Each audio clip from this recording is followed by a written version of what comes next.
And welcome back to the MMcast Masters of Modern podcast. I am your host, Alex Kessler, with my co-host, Ben the Boss.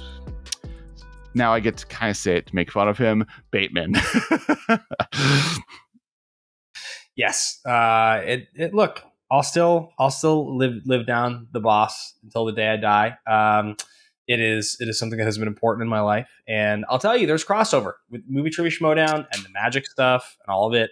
I've been very fortunate. I was on the road over these last 3 weeks. I played shows in Columbus, Austin, and Denver, and I met Masters of Modern fans. There was a number of Masters of Modern fans that showed up and bought tickets, and I got to hang out with, and it was really incredibly cool to be like, wow, we've done this podcast for 8 years together. And a lot of these people were like, yeah, like I used to listen to this and then I got into this. And, you know, like it's just cool. It's a really cool thing. It's special to have gotten to speak to multiple communities. And I love it. I love getting to do this. So I'm happy to be back. I'm sorry we missed last week, as Alex mentioned in the pre-show. Obviously, the world has some pretty rough stuff going on right now. And sometimes you got to just push pause. You just have to. You want to go talk about Magic cards, but unfortunately, the world feels like it's falling apart and nothing to be done. So, speaking of which, we do please encourage everyone. There's a link below to donate to different causes to help deal with the whole Roe v. Wade situation. We really appreciate if you can check those out and throw some money in that way. In fact, don't today's an episode where Patreon's fine. We did stuff there. You can check that out. In fact, I think the right thing to do is maybe just make this week the Patreon early episode will be free. And please just check out that if you want. You have access to it, but you spend that money on a link below. Important charitable cause. And then on top of that, next week, I believe, I think it's July 10th or July 11th, the normal Commander stream will be raising money, and I will find the name of the actual organization, and we can either edit it out or spend this entire time with me looking it up. We'll be participating in the We Won't Go Back charity marathon, donating money to the NARAL, which is, I think, pronounced NARAL, who helps on these causes as well. And that's the link below. So thank you so much, listeners, for taking that moment, and we'll get to the episode. We did talk on the Patreon pre-show a lot about our fatigue with the release schedule of Marvel and Star Wars content and Disney Plus in general, and that versus movies and what that feels like. And it does lead very well into today's actual Magic the Gathering subject matter, and that is the Wizards release schedule exhausting? Over the last 2 years, last year, more product was released than every year ever before. There's like a TikTok video that I have on talking about how in Commander, banning should be happening more regularly, around 3.5 a year, because as a proportion of the ban list, that's how many cards were printed. I think it was over 10,000 new cards were printed in 2021. And this year is currently angling to be a comparable year in release schedule.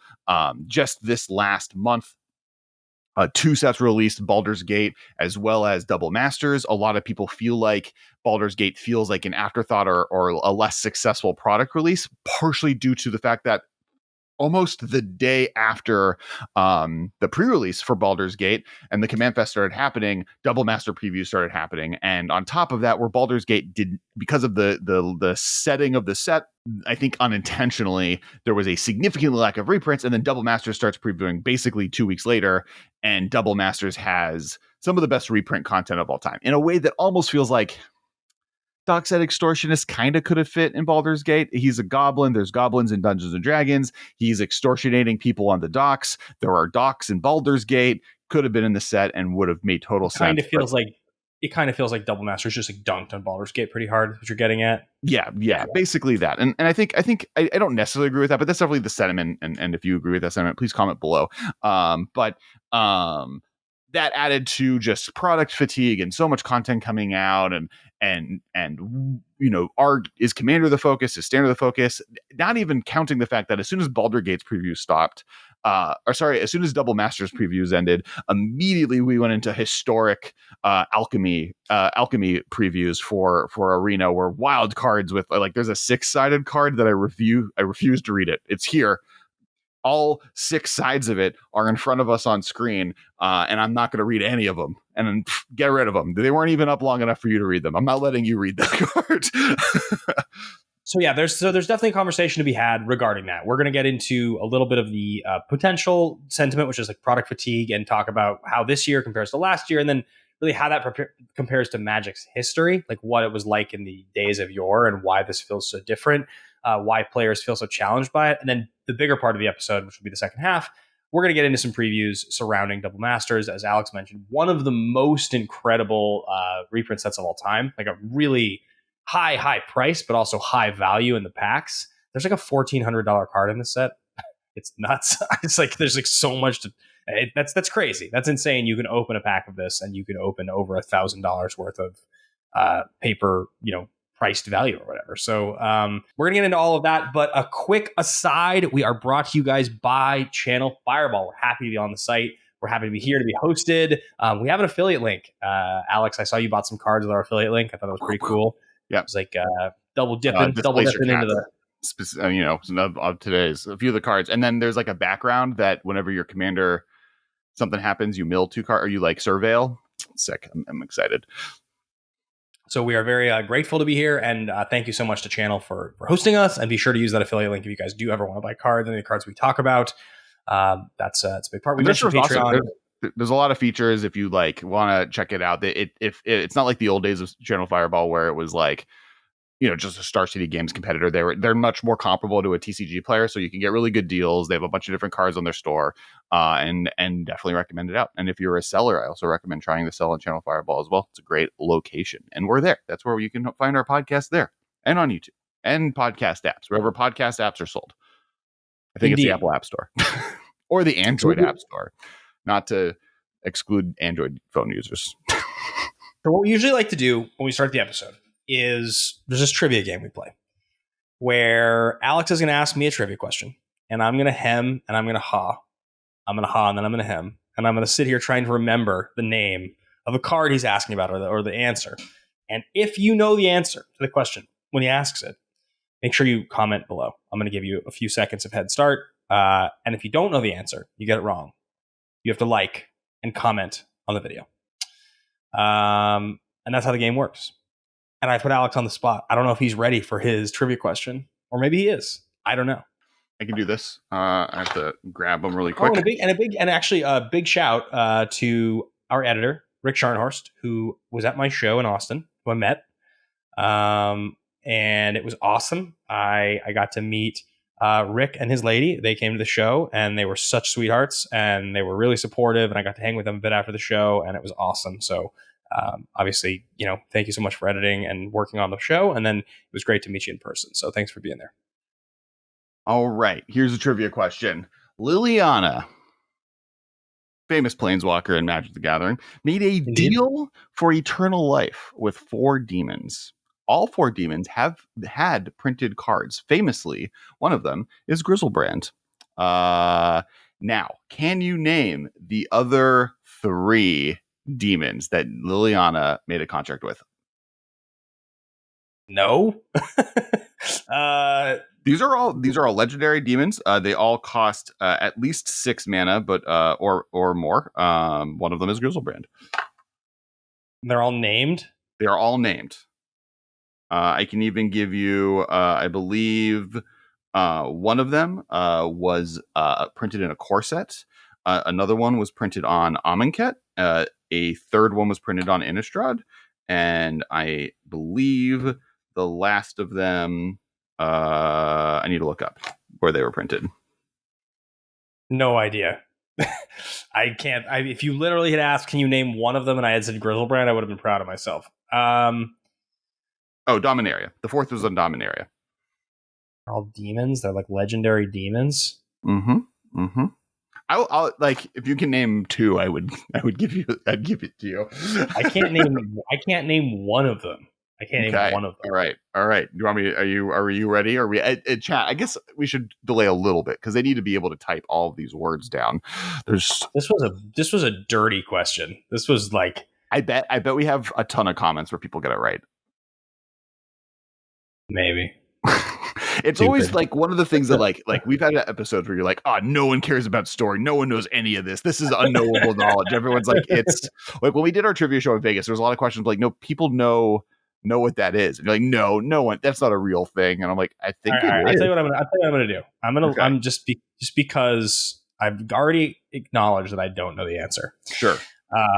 I am going to look up legendary demon type creature. Okay. I'll give you even a bigger hint. You can put mono black. They're all mono black.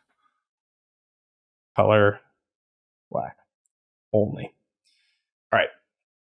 There are 20 options here. I'm going to see if I can. I'm going to see now that I can see this. I'm going to see which ones seem like they make the most sense. I'm going to guess Razaketh the Foul-Blooded. Yep, that's one of them. Okay. I'm going to guess Obnixilis. No, really? I was like sure of that. That was like a slam dunk. All right. So don't get Obnixilis. Him and Nahiri don't get along. Belzenok? Yep. Demon Lord Belzenlock is one of them. Belzenlock. The last one, Villis, Broker of Blood. No, sorry. Stupid. It's do you want me to give you the last one? Useless. Yeah, sure. It's Kothoped, the Soul Hoarder. So it's Kothoped, the Demon Lord Belzenok, Kothoped the Soul Hoarder, Demon Lord Belzenok, Razaketh the Foul-Blooded, and Grizzlebrand. Anybody who got all four of those? Anybody who was able to name the other three? Congratulations, you're much smarter than I. I wish I could ask Alex a question he would lose on the spot, but I'm not even good enough to do that tastefully. So I'll accept defeat. I will like the card number on Seasoned Pyromancer and specifically Double Masters 2. All right, so let's talk a little bit about the subject at hand here. So we obviously. Yeah, I was gonna say we both played Magic for a long time. I mean, you've been playing Magic basically, I think, since like 2009, just give or take. Yeah. I've been playing Magic on and off since 1995. I've taken chunks of time off, so more time than you, but not that much more time overall because I've taken years off. And, for the longest time, I mean, really, once Magic hit its stride in terms of, its major release schedule combined with core sets, I would argue from like 1998 to like 2009, it was a pretty consistent release schedule. They'd mix around sometimes the core set, and sometimes it would be blocks versus single sets or 2 set blocks or whatever. But like they didn't really start pushing out massive additional product until around 2010. That's when you start getting commander sets. That's when things like Arch Enemy and Plane Chase and Battle Bond and Jumpstart and premium sets like Modern Masters, any kind of master sets. I mean, we've had like, I don't know how many of them, 9 now or something, 10. The first one didn't get printed until 2013. Like, it did not exist before that. So specifically with master set, one of the key features of master sets is that they are not printed to demand. They're printed at a specific rate, and then if it sells out, it sells out. They've done a few sets like that aren't master sets. So for instance, the original not the original unsets, but the unstable was printed in a similar way. They did 2 print runs because they were hopeful, but it was not they weren't like going into production on it the same way they were doing like basic standard release sets or even promo draft sets. But yeah, but your point stands, right? Like there has been the back in the day, there was the 4 main sets plus 1 specialty set a year, maybe, plus a few different special products like 2 dual decks a year, 1 premium foil series, 1 from the vaults, and dual decks that would happen. Now, some of it is unfair because like I think a lot of people are looking at like there's 4 commander sets a year now without also realizing that there's no more starter decks. Like starter decks as a product have been discontinued, as have dual decks, as have some of these other decks we've mentioned. Like commander product has replaced the intro to Magic as a way of playing than anything else, which I think has been really great. I think that's one of the reasons Magic has grown so much. To kind of continue that, they were printing like 4 types of packs up until this year, which were set boosters, draft, which is a whole new thing that I want to talk about. But collector boosters, draft boosters, and set boosters was the 3 main ones people know. But then there were also not intro boosters, but they basically were like booster product for new players that were called theme boosters, and those have now been discontinued. They were meant to be kind of like introductory product for new players, realizing that they kind of wanted to open packs. those are being replaced with jumpstart packs. So moving from the Brothers War on, I believe that there will be a jumpstart set every year, and that jumpstart set will start becoming the new intro, which I think is also a genius idea, because I think other than Commander, jumpstart is one of the best ways to introduce new players to Magic, because there's no deck building, but you do feel like you have some control because you get to choose like 2 tribes that shuffle up together. It's really quick to get started, to get a limited experience without any of the difficulty of sealed, where you have to build a deck with too many cards, or draft, where like it, draft is considered one of the most difficult ways to start Magic. So I do think like as things are being added, they are removing stuff. But one thing you didn't mention that we are getting also on top of all of this is secret layers. So on top of all of the sets that came out last year, they also introduced secret layers in a really big way, now adding brand new stuff from the Stranger Things cards to the Walking Dead cards the year before that. This year we have the Street Fighter cards, and we're going to get more cards later this year. So it is a lot. And just this year, I was going to say, I think the reason it's happening too, just like in case anybody who's listening at this point, is sort of like, why are things so different than they used to be, just from like a holistic perspective. I think the difference is that Magic has shifted its focus to a different model, where like it really just used to be Type 2, which was standard, which is what packs were printed to do. You'd draft, or you would like use your standard cards. Like that was Magic. I mean, the whole entire game existed to be that. Commander didn't even get widely adopted as a public format until just about a decade ago, a little more than. Like it became something that was even acknowledged by Wizards.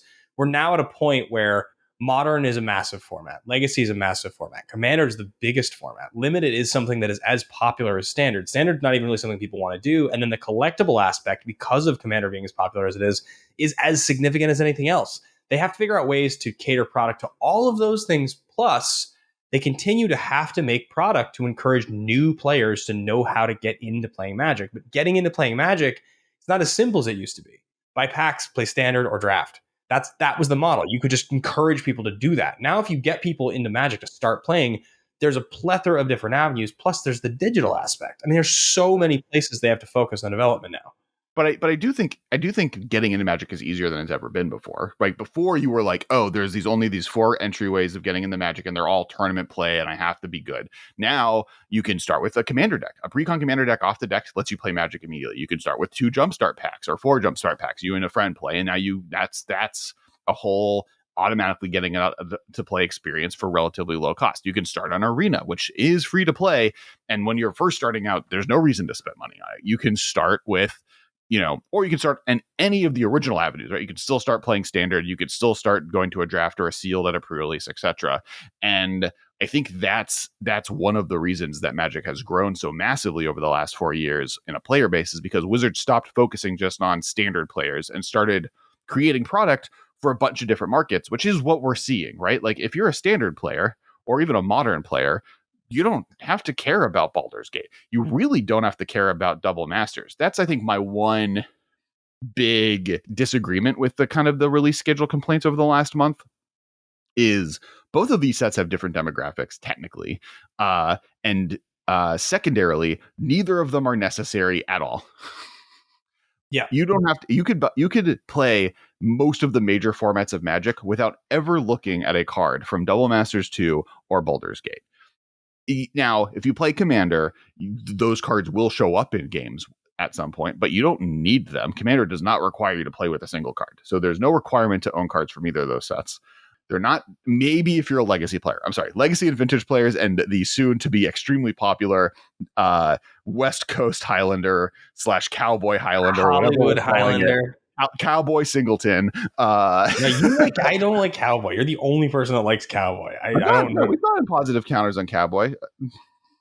Go look at that video. We got comments. So the number of, so like, yes, they've kind of bled up each other, and there's a lot of points being made that like right now Baldur's Gate cards are a good thing to buy into because they're really undervalued, and there's a ton of them that like are going to be Commander format defining. Like backgrounds are really strong in any partner deck. I'm going to add some of them to the multiple partner decks that I own, because having that effect on 2 different creatures is like not how they were balanced.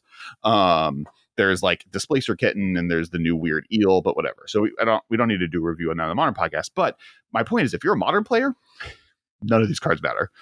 literally, like, one of the problems we've had over the last 4 weeks is like, oh, normally this is a season where we're doing like Modern Horizon reviews, and it's modern tournament season, and it's not modern tournament season, and there's no product coming out that is modern legal until Dominaria United, which happens in September. And Which is also, yeah. add to that the fact that the impact of two Horizon sets over the last 4 years has meant that power level in Modern is so high now that a standard set really almost can't compete. You can end up with like a marquee card. Like you're able to end up with like a marquee single card. Like if they print a good removal spell or a good counter spell or like an interesting cheap creature. But like the impact of a standard set's going to have 1-2 cards. I mean, maybe at best. It's just like you're competing with Prismatic Ending and Ragavan. You're competing with things that are. So there's like 6 cards from New Capenna that are seeing decent modern play, right? And like at least 3 that are like top tier cards. There's like Ledger Shredder, there's the blue black looting card. There's some of the removal stuff. Not to mention the lands, right? Like whenever a new land cycle, but that's like cheating. Kamigawa had a ton of like really powerful cards that have seen modern play. Vow didn't, but Midnight Hunt did. So I think, and that's normal. I think like that's the normal rate, like 3 to 5. The Eldraine to Ikoria pipe, or the War of the Spark to Ikoria pipeline of Gasset into Gasset I think was a mistake, not a mistake, but like was too high. So I don't think this rate is too low. But I think there's another thing that's happening that is a little bit more forgivable, and this is something that we are experts on, which is shipping constraints right now are insane. So for instance, literally 2 days ago, it was announced that the Warhammer 40K commander sets that were supposed to come out this summer are not coming out until late October. Infinity, which was originally supposed to come out in April, is also not coming out until late October. And it's like from our perspective, which is so funny because we don't talk about like the specifics on here really very often, but like our awareness of delays and like from our competitors to like just our relationships to factories and like what it actually means to be like, our product is supposed to launch here. And it's like, oh, you're not going to have it for another 10 weeks. And it's like, everybody gets mad. Everybody on every level gets mad. And it's like, who does what and explains and blames. And it's like, Wizards pushing back the release of a product by 2 or 3 months is so massive. But on our level, it's like, yeah.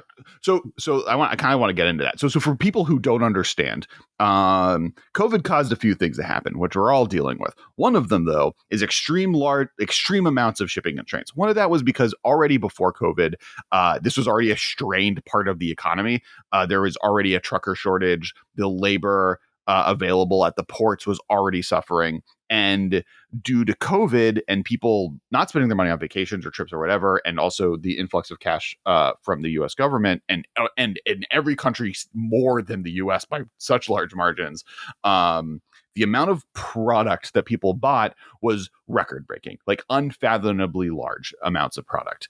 All that product comes from, for the most part, overseas, especially in the U.S. And at one point, there wasn't enough containers that existed to be able to get product across the ocean.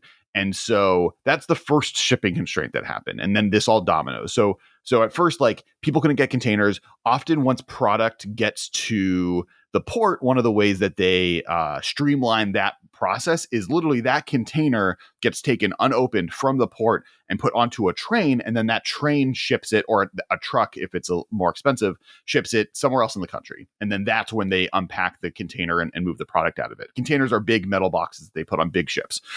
They're normally either 20 or 40 foot. Those containers didn't exist anymore. So now because the container companies, the ones that own it, weren't willing to let them go across the country, which could take months to get them back. They had to unpack them in Long Beach or whatever port they're at. That added such a big strain on top of the already strained issue of there's not being enough containers that it locked the ports down to the extent that hundreds of boats were on the shore of Long Beach, which I know everyone has heard of. Because at the same time, labor shortages, COVID also is happening. So like extra layers of that because people were being safe and not able to go to work. Then add the layer that like a lot of countries shut down their manufacturing at that same time because of COVID. And there are parts, there's like base levels of industry. So chip manufacturing for like computer chips is a part of this, that like they make so much product that the machines are so massive, that's so automated, but by turning it off, it now takes 6 months to turn that machine back on once it's off. Like if it was running, it would be fine. But once you turn it off, it's no longer functioning, and it won't for a while. And so that happened, creating product shortages. So all this is happening. This is why things are costing so much in the world.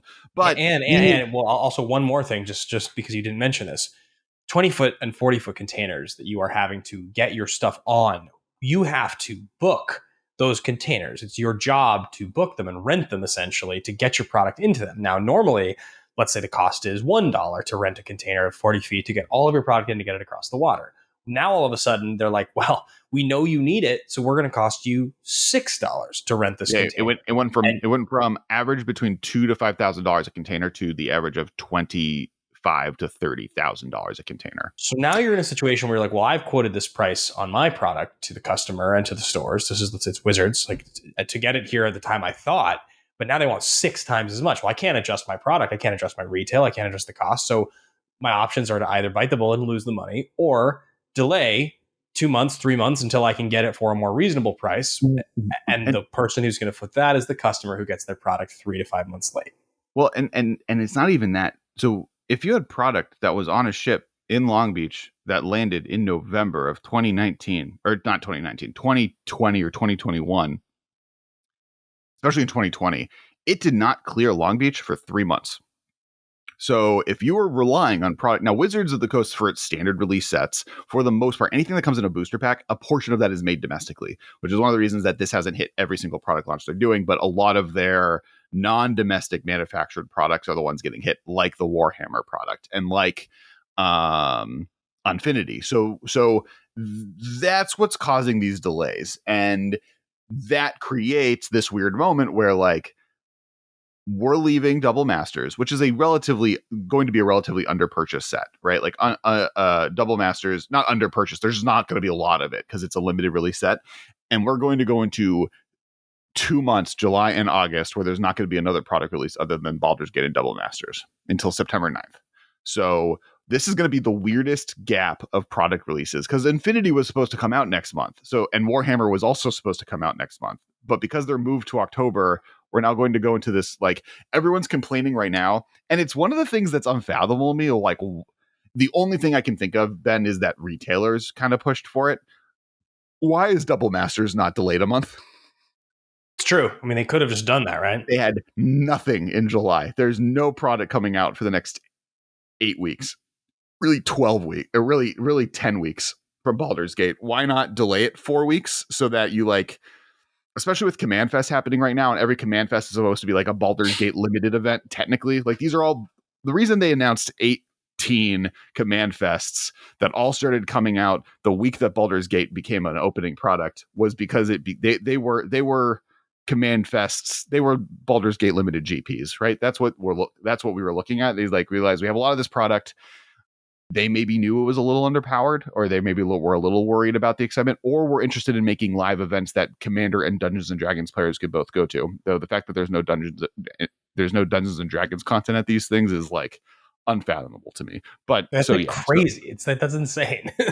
Like, I don't understand why they don't have, like, they haven't paid Dimension 20 and Critical Role content to like be made at these events, or like paid even, like, it boggles my mind that none of these people were like, oh yeah, why don't we just like have Ruben Bressler and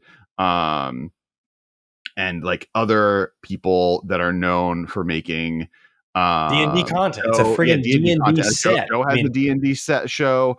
Yeah, there's so many people that I think they could have had. Like Freddie, you could have like Freddie and Beth May with the Dungeons and Daddies, that crew. You could have had them go out. Like there's so well, like there's the Dungeons and Dragons world, right? There's the Dimension 20 kind of side of stuff. Then there's the Magic content creators that also make Dungeons and Dragons content shows at the same time, people. And I don't understand why they're not like being paid a minimal amount of money to like just put on a live show at these things, or like to run Dungeons and Dragons content at these shows. Breaks my mind. I don't understand. Like I would love to see Michelle Rapp run a Dungeons and Dragons live campaign at Magic 30th. personally. Oh, dude, I mean, I'm like so excited for Magic 30th. I like that's a whole other thing. That's a whole other conversation. I'm so hyped for, but yeah. Well, we'll get to that later. But so I do think that there's a little bit of a like COVID caused the schedule of this month to be weird, but also like on the other side, Wizards, you had a gap that you could have waited to release Double Masters for, and I honestly think part of it is that Double Masters 1 just did okay. It was one of the least. One was least. It was definitely one of the least exciting sets. I feel like there's a little bit of revisionist history now with the way that we look back at these master sets, because some of them have gone up in price, and the way they're perceived now, based on the cards involved, is different. Like, I think Eternal Masters is probably the best example of this, where I feel like when it came out, it was like medium exciting. It was pretty exciting, and now it's considered to be a very valuable set, so it's regarded as better than I think it was at the time. Also, Double Masters 1 came out in 2020. So, like, it's not like that set came out in a moment where people could draft it. So, part of this also feels, some of this content feels like this is us redoing 2020. Here's new content, like Commander Legends, where it's like, yes, this was really successful for us, but it came out at a time where people couldn't draft it. Like, I didn't draft Commander Legends in period until like 9 months later. And Baldur's Gate would be the first time you get to do that. I also haven't drafted Baldur's Gate yet, but that has more to do with having a new child and not doing anything. How many premium master sets have they made now? I mean, like, you've got you have 3 modern masters, you have Eternal, Iconic, Ultimate, Double 2. I guess the 2 Horizon sets are technically master sets. They're the new set. I mean, yeah, there's reprints in there though, so I'd still call them. The 2 Horizons make it 10. There's been 14. What? There's been 14 non-digital 14? ones. I looked it up. What are the 4 I'm missing? So you have 13. So you have Double Masters 2. You have Eternal Masters 3. Yep. You have Iconic Masters 4. You have Masters 25. Oh yeah, Masters 25. Forgot about that one. 6. You have Modern Masters 1, 2, and 3. Yep. Not Pioneer. Time Spiral Remastered, Ultimate Masters, Vintage Masters. So the digital ones are Masters Editions 1, 2, 3, and 4, Pioneer Mastered, Remastered, Tempest Remastered, and some other ones. So that's why it's a little hard, but right. The ones I forgot were Time Spiral and 25. So I mean, there's been a good healthy number now, and it's arguable. Oh, and Commander Legends is basically a master set as well. I mean, so many words. Well, no, Commander Legends aren't. They're more closer to Modern Horizons for sure. Like I think that's something that do to separate, right? Conspiracy, Battle Bond, Commander Legends, and Modern Horizons are all, to me, a different type of set than, like, basically Wizards has 3 types of sets at this point, right? You have standard sets, you have you have master sets, you have supplementary sets, right? Premium, because that also premium Unstable and soon to be Unfinity, which will have cards that are legal in Black Border. I think those are like the real 3 main booster product limited formats, because you also have, like, you can get nitpicky here with, like, is Time Spiral Remastered a master set, or is Time Spiral Remastered something different? Is double feature, what is double feature? I don't know. It's something they're not going to do again because it was a disaster. But that does, I do want to, like, kind of go through just talking about, like, how people feel about too much product being printed. This is the amount of product that is being printed this year. In January, you had Innistrad double feature. You had Commander Collection Black, which I think is not a fair one. So Innistrad double feature, Kamigawa Neon Dynasty, Streets of New Capenna, Commander Legends of Baldur's Gate, Double Masters 2022, Dominaria United, Unfinity, The Brothers War, Jumpstart 2022, Universes Beyond 40K. 11 sets. Mm-hmm.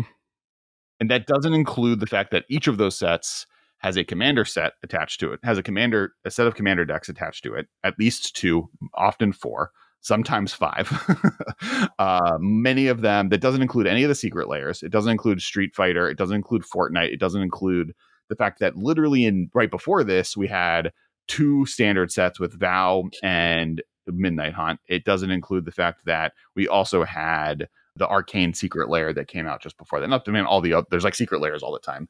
I mean, think about it from the perspective of in the classic release schedule, old Magic, the way it would work would be you have preview week 1, you would have preview week 2.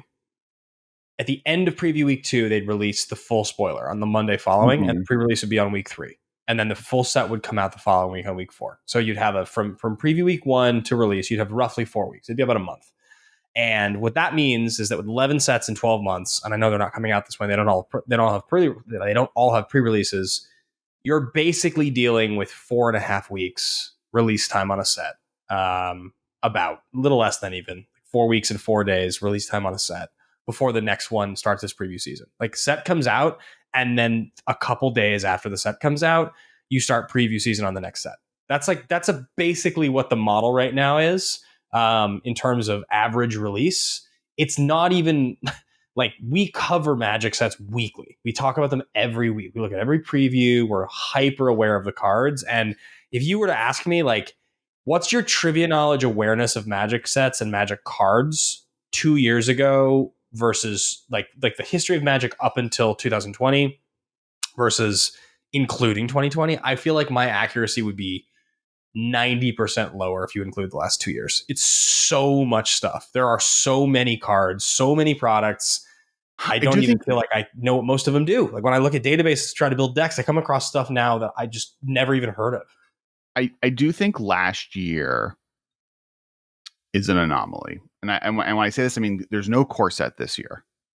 I think that's a big deal people are not like thinking about. And when I say that, I think someone did math and there's a reason. So like historically, there's always kind of been like why is there a weird Japanese promo focus in the spring set? This year there wasn't, though Kamigawa was right before it. So it's a little bit different. But like before that, it was at Strixhaven, they had the Japanese specific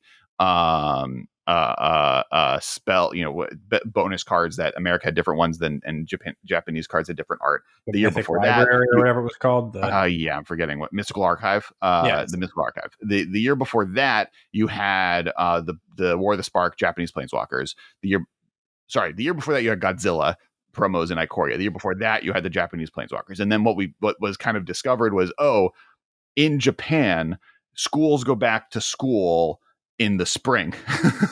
Right. That's when they start their school year over again. And I think that thought has then been extrapolated on where like summer camp and summers are no longer the time that kids are playing Magic. It's no longer like the moment. Wizards is no longer at the point where it's like, we're relying on kids going to summer camp for the first time and bringing the new Magic cards they got to teach the other kids they met at camp how to play Magic so that we can spread the game of Magic through word of mouth at camps where people from different parts of the country get to hang out when they rarely get to do that. Now it's like, no, just let's release these during the fall. And I think part of it is in the last 3 years, there's been a lot of complaints of like there's too much summer product, right? Between a Commander set release, a Master set release, a weird draft format like Horizons or Battle Bond or Conspiracy, plus a core set, plus whatever cool weird product they're coming out in August. Now this is almost an overreach. Like right now, the summer feels almost empty now moving forward. Like they put everything in June and now we have 2 months with no new Magic product.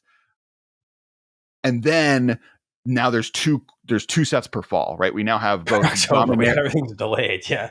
Well, and I don't think like the because yes, you have the Infinity, which I think that's like the big miss, right? Infinity was supposed to be in July, Warhammer was supposed to be the summer, and that was like the plan. Where it was going to be like a bunch of weird sets, and Commander Legends was going to be the core set, but they decided to make it a Commander set, and blah blah blah blah blah. But I do think I think we are no longer getting core sets over the summer. I think moving forward, fall is going to have 2 sets. It'll have Crimson, Vow, and Midnight Hunt. You're going to have Dominaria United and the Brothers War. And that's the new normal as Wizards moves into the future. And that does mean like right now, standard rotation is still the same, right? Like there's only 4 sets in standard from this year. And last year there were 4 sets. So when rotation happens, there's still 4 sets leaving. But that's going to have to continue forever. I feel like I think the biggest difference right now in release schedule and perception from a Magic player is that the standard sets are so outpaced in terms of the number of sets that come out around them. They don't feel like the premier Magic sets anymore. They don't. It doesn't feel like they matter or stand out in a way that You is don't significant compared to the others, and that you don't makes think like you don't think I feel like Kamigawa and New Capenna felt bigger than Baldur's Gate did. ish. I mean, we talk about them more. We dignify them on here, so like we break the cards down more completely because they relate to modern. I can tell you that. Like Baldur's Gate, we're a little less, custom talking or like reprint sets. But I don't think there's a tremendous amount of hype surrounding standard sets at the moment. I think I think there's like some. I think people care. I just think standard is not something people care about. I can't tell you the last time I had a conversation with somebody where they were like, this is what I'm playing in standard. What do you think? Like, I cannot tell you. I don't know when it was. Sure, but I have gone that with for Pioneer, and I've definitely gone on it for Modern, right? Like I think like Yeah, but I mean, the sets that print into those, well, because like Baldur's Gate doesn't print into that, right? And those sets also really matter for Commander. Like there's a ton of new commanders off of New Capenna, as is Kamigawa. I don't know if I agree that the standard set releases don't matter anymore, though I do think they like Kamigawa ended, and then there's like preview season 2 weeks later for the next set, and then 2 weeks later there was preview season for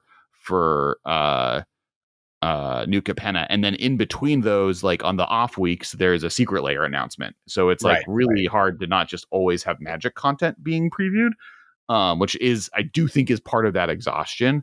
There was also something I read that and this might be a rumor, and I don't have the source for it, but that from a financial perspective, all Wizards really cares about is LGSs and distributors buying product. And the moment that happens is during the preview season. And so they care more about the hype train, which they should, right? The point, but the focus on that hype train is almost more valuable to corporate than necessarily like POS on the packs post fact, especially when like most of the time it's successful, right? Like the duds in regards to now this does feel rumory because like I do think like I don't think Wizards is not trying to have like Baldur's Gate be underappreciated and overshadowed by Double Masters. I think they have heard this message, have learned the message, and they won't ever have these two types of sets be this close together. Or they're going to try their best to not have this kind of be the case.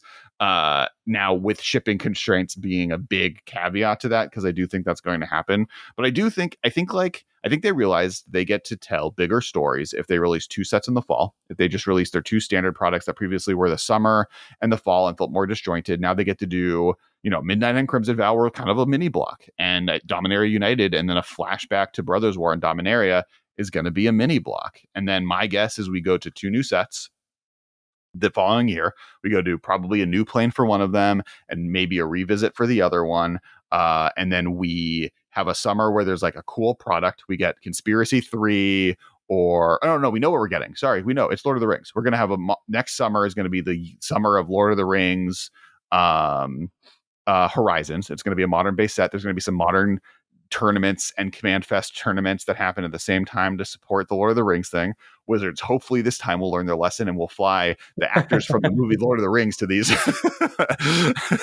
and then we're going to go to fall, and it's going to be New Phyrexia, and we're going to go to Return to New Phyrexia, and then it'll be Return to New Phyrexia, show how it's doing, and then it'll be like War of Phyrexia, and it'll be the next Endgame Avengers Endgame story moment, and then that'll be and probably we'll set up new villains. Oko will show up and steal the Elish Norn's crown, and we'll run off into another plane with it. And I do think Oko is the next big bad. That's my shot. That's my shot call in the dark. Is you called it before, but yeah.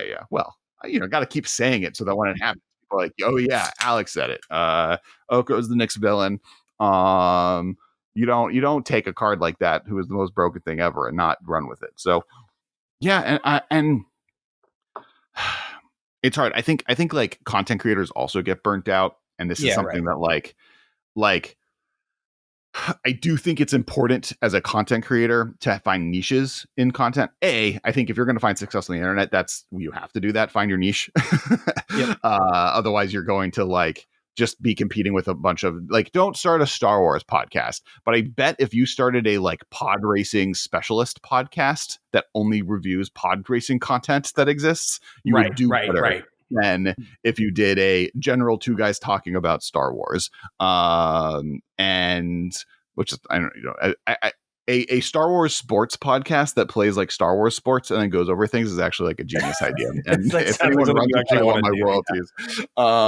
But or at least let me be a guest. But I do think that for a content creator perspective, you should skip some of this. Unless you need it, right? Like, I'm not going to lie. There are times we do this podcast where I'm like, oh no, I don't have anything. I guess Baldur's Gate is out. Let's review it. Originally, today's episode was going to be just a Double Masters review. Instead, I realized I wanted to talk about this. And this was a wider conversation that was more interesting than just like, these cards are great that they got reprinted. We're still going to have a little bit of that conversation, but we got to have I think I was actually remembering that 2 weeks ago, we like started to have that conversation. We did the like small touch on version already. I actually don't think we will do any of that on this episode. I think perhaps we'll save that and do, if we want to do an episode, we'll do a full episode next week. Cause I actually think we already did the preview touch on one. I don't think it's necessary. Yeah, honestly, I think the more interesting conversation around Double Masters anyways, which I don't think we're prepared for, is a artisan and is an artisan review for it. Just from a like, because there's so many downshifted cards. Yeah, right. So many cards like were rare and are now not rare. Examples like Mentor of the Meek, and I think that as a conversation could be really, really fun. Versus like, there's another conversation that's like an MTG Finance one. I'd want a guest for it to like do a like, which card should you buy from this set once they're all reprinted? Sure. Which maybe is what we do next week, or maybe we do a little bit of both. So yeah, but yeah, as far as like Double Masters responses, these cards are insane. It's also insane that they made the collector boosters only have 4 packs in them. It's $300 for 4 of them. It's insane. Yeah. It's like that's the most bonkers. Yeah, it's a bonkers price point. I also think that like, okay, here's a hot take. This set sold out almost instantly. And with that in mind, they undercharged. Now, do I think they should put this much reprint value into one set versus spreading some of it to Baldur's Gate? No. I think if you're going to do a set like Baldur's Gate moving forward, you need to have the reprint slot, and maybe you find like, go through and be like, what are the most valuable cards that we think fit on a Dungeons and Dragons plane? Because so I guess that's one piece we haven't talked about that is interesting. I think they also saw, and the timeline's a little tight, but I think, or they knew, or they had faith that a licensed set carries the product more than power level. So the last, and in Dungeons and Dragons and the Forgotten Realms defense, there are a lot of cards in that I've actually seen quite a bit of play, from the lands to the spells, to that black card that like makes a treasure and you get to draw cards. Like there's actually like very powerful cards in that set, but it was relatively successful on a relatively underhyped power level, especially after the years before that. It was a set that had a lot of hype behind it and did very well because of people being excited by the combo of Dungeons and Dragons and Magic. And I think they maybe relied on that a little bit for Baldur's Gate, not realizing that kind of the like, it's a little quick. I'm so surprised how soon this set is, both from a Commander Legends set and a Baldur's, like a Dungeons and Dragons set. Like it is partially because Wizards owns the one property and they decided they wanted to do both, and it kind of fit perfectly, and they had a window for it. Wasn't Commander Legends like a year ago? It was a year and a half. So it was okay. Not this last November. It was the November before that. Got it. But same standard rotation. Right? The cards that Commander Legends were printed on are still in standard. Zendikar is still a standard set. Yeah. If I'm not mistaken. So it's very quick.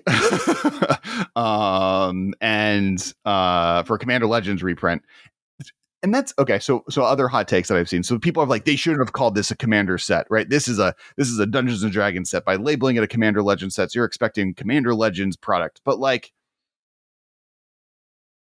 my understanding is that as a limited format, it's a Commander's Legends set. Like, you play this set the way you play Commander Legends. If they didn't call it Commander Legends, but you're supposed to draft it like a Commander Legends set, that would be weird. If someone said like, oh, we're doing Lord of the Rings, definitely not Battle Bond, but then it was a two-headed giant limited environment where you're picking 2 cards per pack in a Sure, right. No, that's Lord of the Rings Battle Bond. Right. Yeah. I mean, I feel like they had to title it the way that they did for sure. I mean, I also think it's certainly been interesting to watch the way that set has been perceived and discussed versus the way that Double Masters has. Like it does feel weird that they would not be as aware of the difference in type, because like how is one not supposed to dunk on the other? How is that supposed to happen? I mean, honestly, even if they had shifted 2 of the reprints, like let's just say Dockside had been in Baldur's Gate instead, and let's say, I don't know, one of the other significant, like Bloom Tender, Imperial Seal. Something. So, yeah, Seal will be kind of crazy for Baldur's Gate. That's yeah. Say what? Yeah, that maybe is a little too. That's a little much. I think you want to be looking at something that's more like in the $50 to $60 range instead of like the $400 range. But like, yeah, they could have thrown in like Gravecrawler. Sure, Gravecrawler. They could have thrown in Consecrated Sphinx. There's no reason you can't throw that card in. Like, I don't know if that's Dungeons and Dragons-y. I don't know how big a Sphinx Sphinxes are. Maybe there are. I don't know. Yeah. They're not like sure, Sphinxes and Dungeons and Dragons are not functionally very similar to Sphinxes in Magic. Got it. So our Impervious Great Worm, maybe like the I don't know. I'm literally just looking at the thing, but like there's a few cards they could have shifted over if they wanted that would have been like cool and interesting, and it would have just made Baldur's Gate feel a little splashier. That's all they had to do, but yeah, it's a little strange. I don't know. I mean, end of the day, you're going to look at 2021 and 2022 and the amount of product, and some of these sets, unfortunately, are just going to be less relevant. Like they won't be. It's impossible. They will be. And so here's my like continuing hot takes. Which, you know, if you have a podcast, Ben, if you have hot takes, please provide them. I think it was a big mistake to make backgrounds not have partner. You've talked about this before, but now you're making an official on record hot take.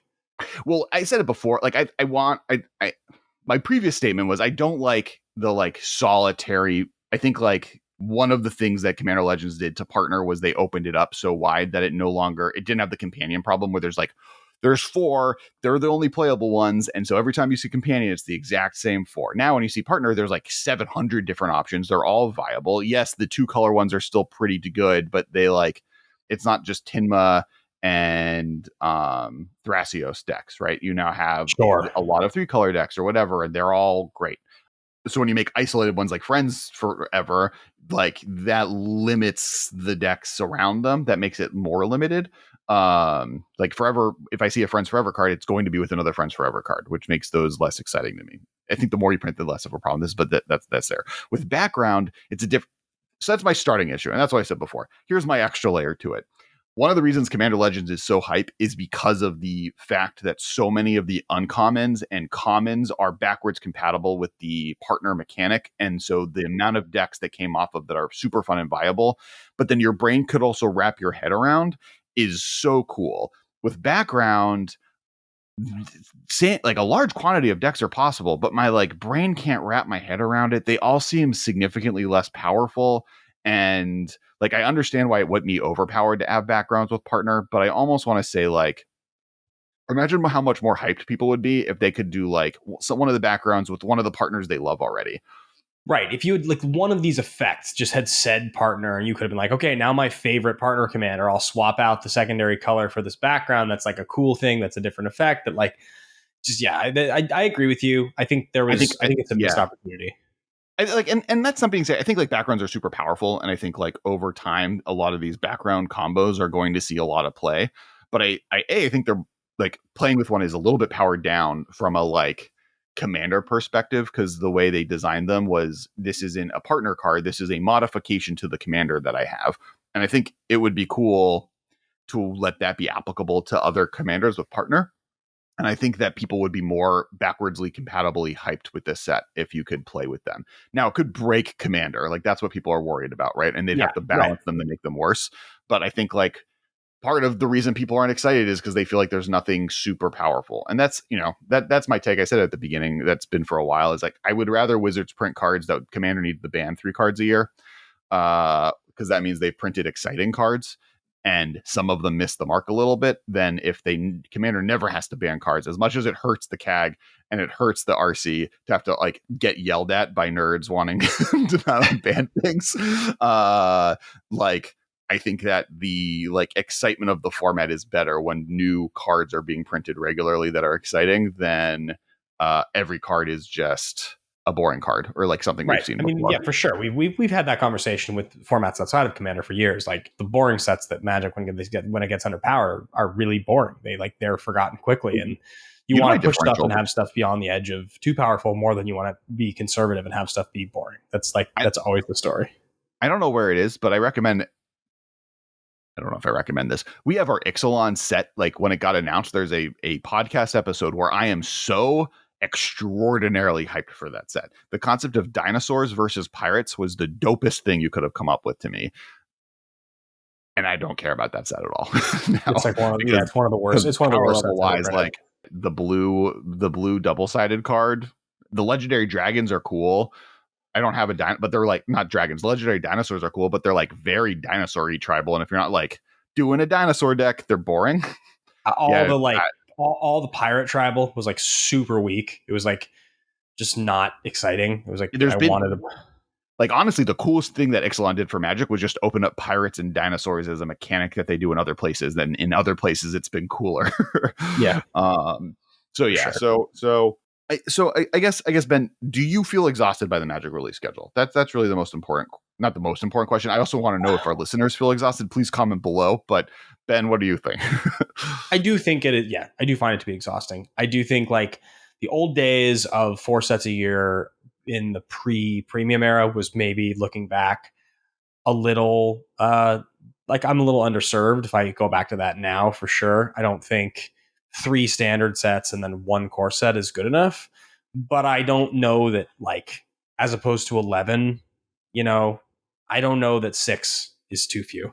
I think like you could realistically have you could go back to something fairly similar to the old system and you could have 1 masters or premium level set, and then you could have 1 like, fancy something, a commander product, something like that. And I think I'm fine at that point. I guess like, a secret lair or from the vault or something that's like a very limited, not very many cards is your 7th. That's probably the ideal is you have a staple 4 releases, like flagship releases that are standard legal. You have a premium set, you have a commander product, and then you have some sort of a reprint special product. That's probably enough for me. I think we ever realistically need to go past 7. I think that's like, you can stagger it in such a way that the biggest ones get their room to breathe. The biggest ones all get, 2 months minimum. I think that's probably what would be ideal. I think when you get past 9, 10, 11, it's like, because all that happens is the preview season is the only exposure to the cards I have. If I'm busy that month, if it's a busy 2 months, I'll never even touch the cards in paper. They'll never even cross my, and then they'll be gone. We'll be on to the next set. And the best case scenario is I'll play some of them in like Eternal decks over the years, and I'll see packs for sale at GPs down the road, and I'll be like, oh yeah, that set happened.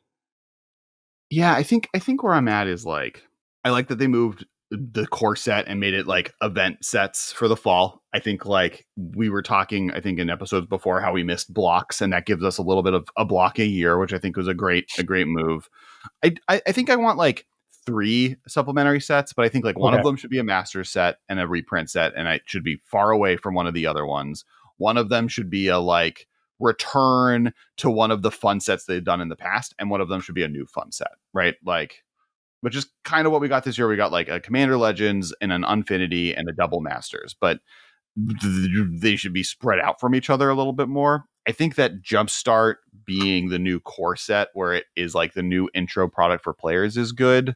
Like, I think in general that is a really good thing, because I think Jumpstart's a great way to intro new players. It's just going to be weird this year when like no one knows what it is and why it exists. And I think I like that Commander product comes out at least as a 2 set with most sets that don't require factions. I don't know if you need all 4. And like, there's always the argument that like secret layers are not needed to purchase items. And from a perspective that I currently can't purchase them because I have been blocked. Why? Oh, did I not tell you this? So you did tell me. You did tell me this. It's basically like the way secret layer charges you the first run of it. It's like it's a delay. So like, I randomly got a call being like, hey, did you buy something for $300. And I said, because I said no. And so they were like, okay, we'll decline the charge. Thank you. And then that was a secret layer that they charged me for. And so like secret layer blacklisted me because they thought I was like a scammer scamming. And so and then when I tried talking to them, they just like didn't help me fix it. So I still can't. Can you like switch the credit card? I tried. I've tried. Like, it's like my IP addresses on my phone and my computer here and at work. Whoa! If you give me one of the cards in every secret layer, I'll purchase them for you. All right, we can talk. We can talk after the podcast. So yeah. So I think I like the release schedule in general. But I do think it needs to be spread out more correctly and better. How can you spread out 11 sets more correctly? That's too many sets. You can't spread them out. There's only 12 months. I said 7. Oh, no. I said we have the 4 key standard sets plus 3 supplemental sets. Okay, got it. So you're in agreement with me, basically. 6, 7's the sweet spot. Well, but I have Commander's product as part of set releases, right? Because like, if you buy a set booster, you can get the Commander cards in the set booster. They're the intro decks now. Like, we didn't complain about intro decks before.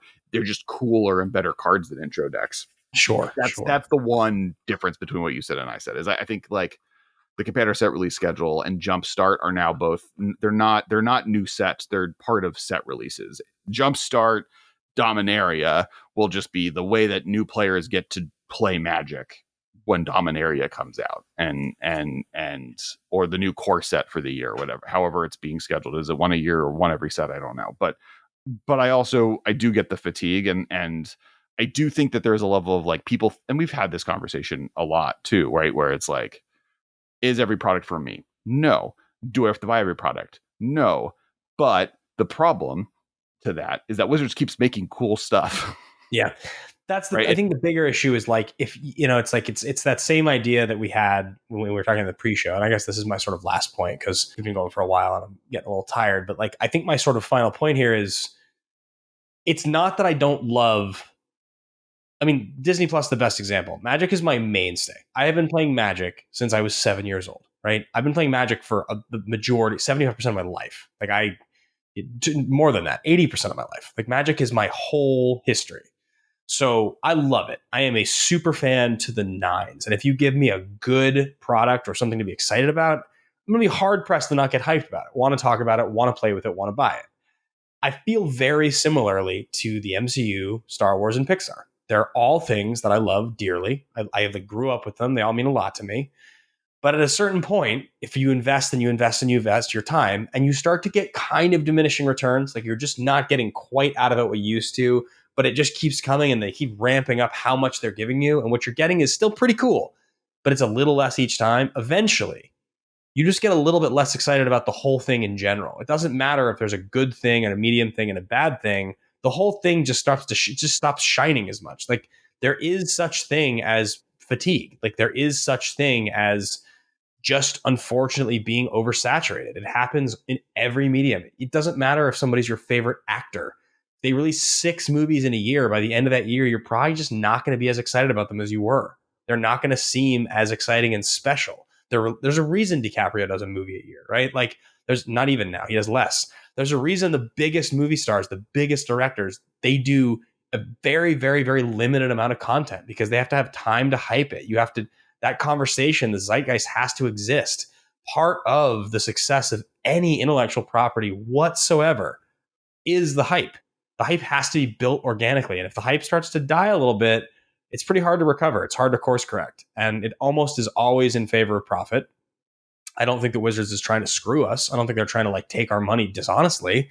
Just think like Hasbro's like, hey, we make all this product and it makes money and people buy it. Keep making more of it. Right? Why wouldn't they tell them to do it? Yeah, and I think they're in a rock and a hard place, right? Like Baldur's Gate is a great example. Baldur's Gate wasn't as hype as other sets are.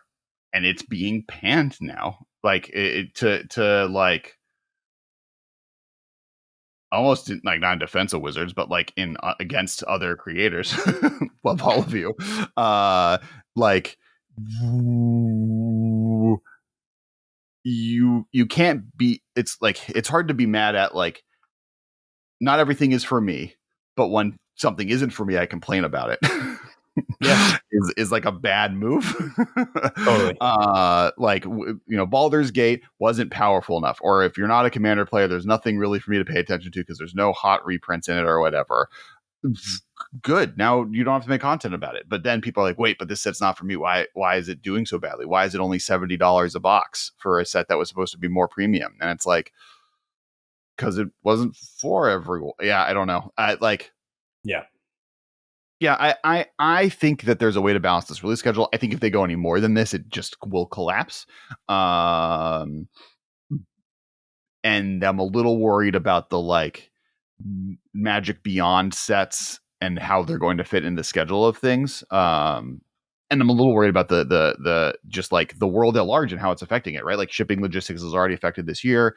I do think one of the other reasons that Baldur's Gate didn't do well is it wasn't a must-have value set, and people right now are, gas is it was $100 to fill my tank 2 days ago. So I'm not spending as much money as I was going to spend, and if I'm going to do it, I'm going to do it on something like Double Masters, where it looks like I'm going to make my money by opening a pack, or I have a chance of winning the lottery, versus Baldur's Gate, which is I'm going to open this to have a fun limited environment, or I can buy singles I need for my Commander deck and move on. And I think that's which, if you're going to buy singles, use our code on channelfireball.com, the MMcast. Indeed, yeah.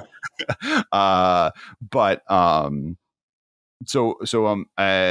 think that's the last bit is I think lottery tickets go up in a bad economy, right? The lottery does better when the economy is worse. So I think Double Masters is doing really well is partially a sign of that, alongside Baldur's Gate doing badly is also a sign of I don't need to buy Baldur's Gate. Why would I spend money on it? Yeah, when people are more desperate, they want to gamble. Yeah, and classic human nature. Right, I can own a $1,400 card by opening up a pack of Double Masters. I probably will not make my money back in any card I could open in Baldur's Gate. And so at most I might double my money, not whatever 1,400 divided by 5 is. So I think that's part of it. I think economically that also affected these two sets, but that's a little bit of a downer note to end the podcast on. But I do want to thank our home and sponsor, Channel Fireball. I want to thank Alter Sleeves. Please, once again, if you care anything about Roe v. Wade being overturned and how disastrous that is, there's links below to donate to help people out. Olivia did a stream last week, but because this is really being released on Tuesday, but then also we'll be doing a stream next week to help support the cause as well. I'm on TikTok making content all the time. Please follow me there. Ben is doing a road show of music extravaganzas. Ben, where can people find you next? Ben Bateman Media is my social, and I am, by the time you guys hear this, I will be gearing up to go on a three-show leg of the tour. I'll be in Orlando, then I'll be in Atlanta, and then I'll be in Nashville. Orlando is a slightly bigger show. Atlanta and Nashville are both very private. They're very small. Every one of these shows is like a one-on-one kind of meet and greet situation. Nashville is, I'm recording the show. It's in a recording studio in a live room. I'm going to be putting one of the tracks on the album, so you can be there for that. But yeah, benbatemantour.com is the best place to find it. And if you can't make it, the tour shirts, while supplies last, are on sale on that very same site, benbatemantour.com. You can find them. I have sizes from small to 2XL, and you can commemorate the experience. So thanks for those that I did see on the road this last couple of weeks. I'll see you guys out there. All right. Thank you, everybody. We'll talk to you next week. Bye, guys. This has been a production of Time Traveler Media, sending podcasts into the future.